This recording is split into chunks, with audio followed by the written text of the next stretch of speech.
Okay, for this assignment, we use a Ceylon Green Services project, which was a previous project done by our colleagues, and we scan this project using tools and to detect the vulnerabilities. So we use mainly three types of tools. Dynamic detection tools was the first type, that is the tools that scan when you're actively running the application. So we use the SAP tool, and this is the report that we got. So these are the vulnerabilities. And the second type of tool that we use is static code analysis tools. So in the static code analysis tool, they without running the application, we can scan the code and detect flaws. So we use the ESLint tool, and this is the sample report that we got.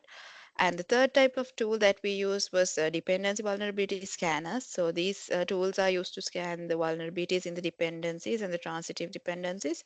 So we use a sync tool for that. And if you scroll down, you can see the report, a snapshot of the report of this tool. So moving on to the vulnerabilities that we fixed, the first vulnerability that I worked on was the CSP wildcard directive vulnerability. So this vulnerability means that in the CSP header, there is a wildcard directive, or it is that it is too loose, that it allows any origin to reach this page. So this can increase the risk of attacks. This is the file before we have implemented the CSP header. So as a solution, what we need to do is we need to allow only certain origins, allow only certain methods, and allow only certain headers, and make sure that the CSP is not too loose. Moving on to the second vulnerability that I fixed was the CSP header not set vulnerability. This means the content security policy header is not there in the application, existing application. Content security policy feature is important to prevent attacks like cross-site scripting attacks and all that, to make sure only valid content can access.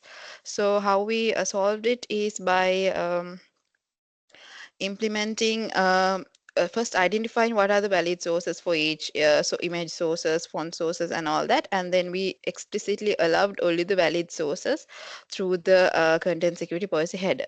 Thus this vulnerability was removed.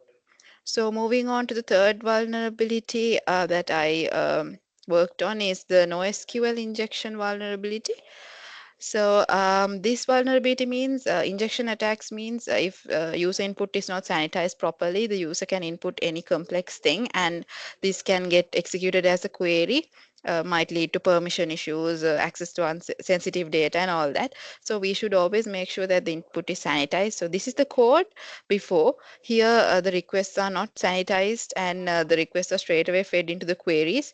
So as a solution, what we did was we have checked if all the objects, all the request parameters are of the object types, and we have made sure that they are sanitized before feeding them into the queries, thus removing the NoSQL vulnerabilities. So that is what I worked on. Next, Lakinder will speak on the vulnerabilities that he fixed. Thank you, Bihandra. And this was a W.L.V 82106618 and I will be discuss three key vulnerabilities I address in our project.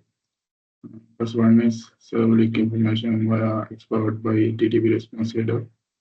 This exploit by header reveals the technology behind our server, such as SPJS, which can expose us to targeted attackers. And knowing the server technology allow attackers to exploit no vulnerability associated with the software.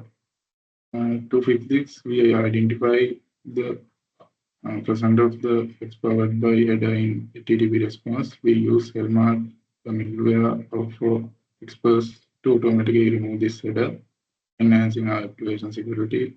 Here, the quick code snapshot demonstrating how we disable it. The next one is time disclosure Unix.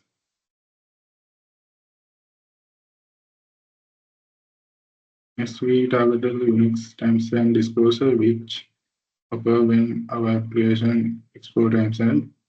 This can provide attackers with insight into session times or resources update, potential enabling quick time attacks. To mitigate this, we remove the last modified header and disable e-text to prevent weak timestamp information. Instead of replying to timestamp, we implement cache control header to manage caching out storing sensitive time data. Uh, Here a sample code of we use. Next, dependency vulnerabilities. We check this one. Last, we address dependency vulnerability that can arise for third-party directories. These vulnerabilities can sorry, utilize the dependencies scanners seems to check for any vulnerabilities in our dependency. Follow the scans, we update to non-vulnerability version to ensure the safety of the application. That's all of my part. Next, I will invite Timothy to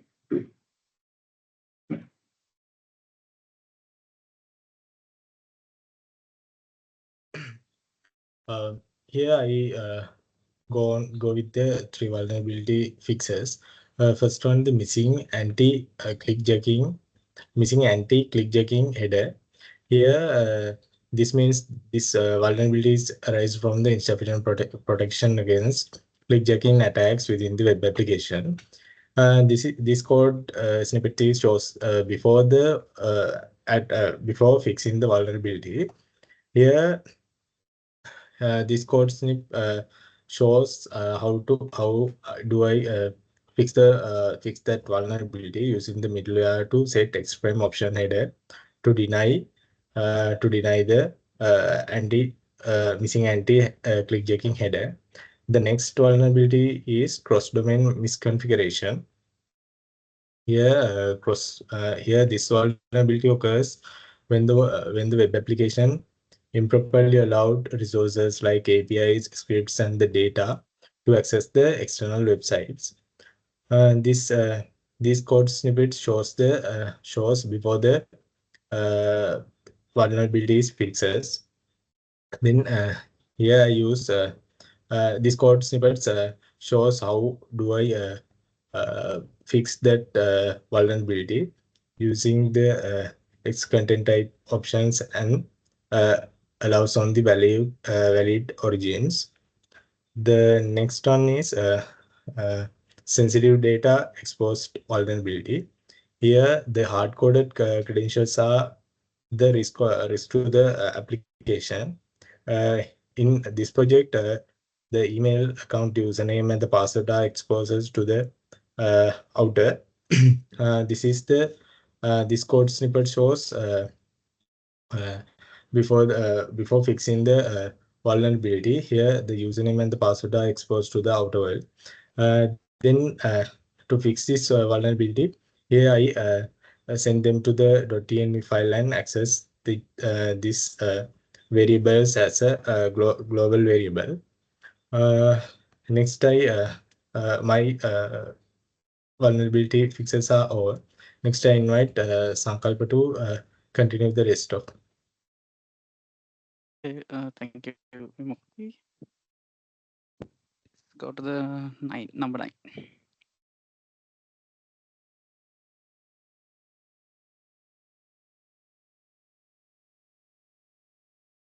Yeah, the first one that I have identified, the one is X content type option header missing. The X content type options header missing vulnerability happens when the web server does not include the security headers in its HTTP response.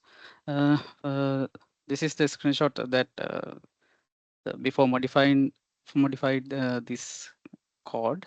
Yeah, after that we have change. Yeah, in this code you can see the no sniff parameter is true. By it's changing true, we enable the X content type option header. Yeah, the other one is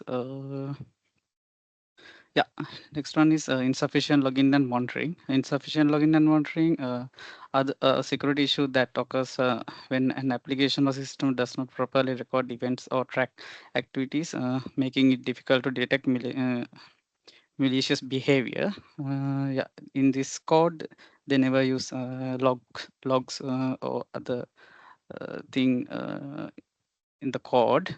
After that, we have modified this code. Yeah, in the yeah, we have used console errors, and in the below part, we also used bcrypt for the password hashing. Yeah, these are the things we have modified in that part to prevent that vulnerability. The other one is Google Auth. For the login, we have apply Google Auth. This is the most secure way to log in. Yeah. By using this, we can use our existing Google accounts to log in our application. These are the three vulnerabilities that I have identified in this system, and the things that we use to prevent from these vulnerabilities.